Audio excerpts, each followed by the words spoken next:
Hello and welcome to the 2020 Brabantse Pijl, the 60th edition of the prestigious Belgian one-day race, which usually heralds the beginning of the Ardennes Classics, but in this strange year of racing actually heralds the beginning of the cobbled classics which follow on. So this is the circuit, and into the final circuit around Overijse. They go round it 3 times.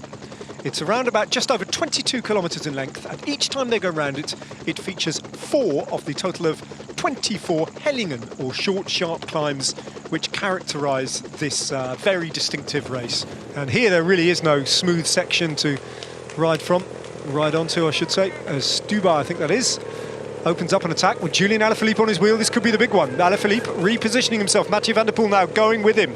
So he's chosen this moment, perhaps 34 kilometres out, and this is a hard one to react to. You can see the body shape of the riders trying to get on terms with this powerful attack from Stuba, Alaphilippe and Mathieu van der Poel, who just has this way of just putting down the power. No big sudden accelerations from Mathieu van der Poel, but it's a gradual increase in the power output. It's done for Stuba, but it hasn't done for Julian Alaphilippe. Alaphilippe right onto the wheel of the Dutchman as those riders go clear now.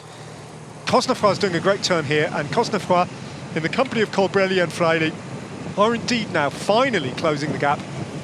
And there's going to be 5 riders at the front. There we go, so Michał Kwiatkowski, I think, has got to go now, and he's got to do it all on his own, and he goes, and it's a big acceleration, big march up the road, and he leaves the rest of the peloton for dead. And pretty soon he's going to be there, and there'll be 6 riders at the front of the race. Alaphilippe grimacing now, realises that the peloton has brought this back right at the point where they're going to hear the bell. Julian Alaphilippe attacks again. It's the 3rd, 4th attack. Mathieu van der Poel goes with him, comes past Michał Kwiatkowski. Colbrelli then also past the Polish rider. And once again, van der Poel and Alaphilippe are rising to the top of this very, very select group of riders. Colbrelli and Cosnefroid, 2, 3 bike lengths further back, and Alaphilippe and Mathieu van der Poel go clear. Look at that reaction from the Frenchman Benoit Cosnefroid, who's looking unshakable.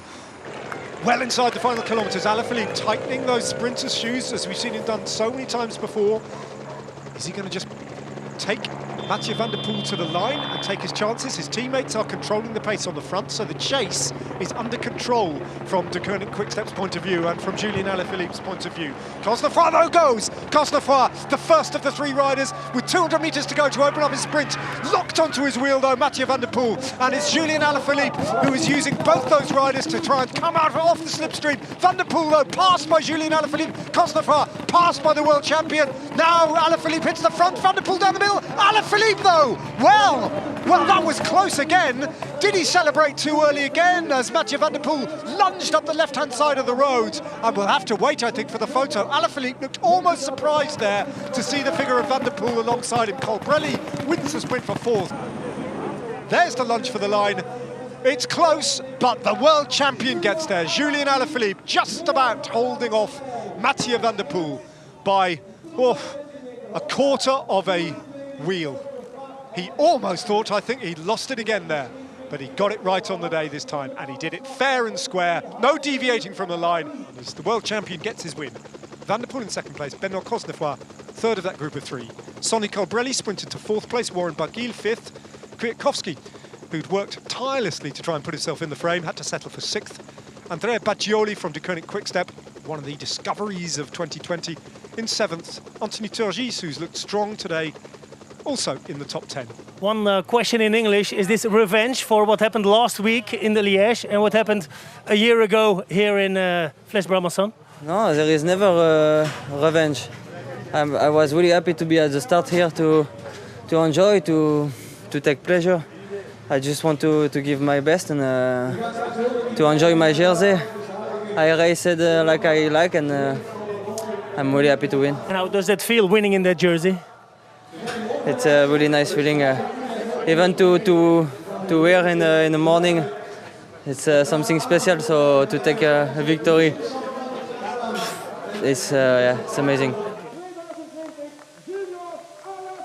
Let the champagne flow. Excellent edition of the Brabantse Pijl.